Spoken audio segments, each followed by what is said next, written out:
If inflation declines to the midpoint of the Reserve Bank's target band, Old Mutual Investment Group says this will likely create room for the bank to start cutting rates.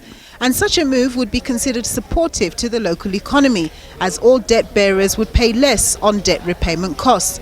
But a big question mark hangs around what the political landscape will look like, given the looming national and provincial elections set to take place next year. We've thought about a couple of scenarios. Our base case is that ANC will likely partner with a small party to get over 50%.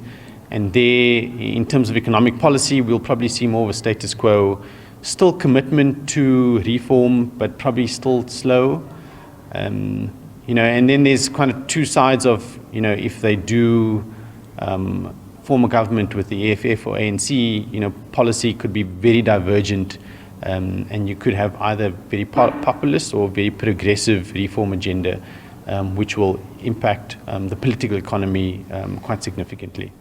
On this score, Finance Minister Enoch Godongwana says he hopes that South Africans will vote for stability, namely the ANC, arguing that a coalition government at national level would be problematic for economic policy formulation and even implementation. It's going to be a problem, because budget is informed by your policy choices as a government.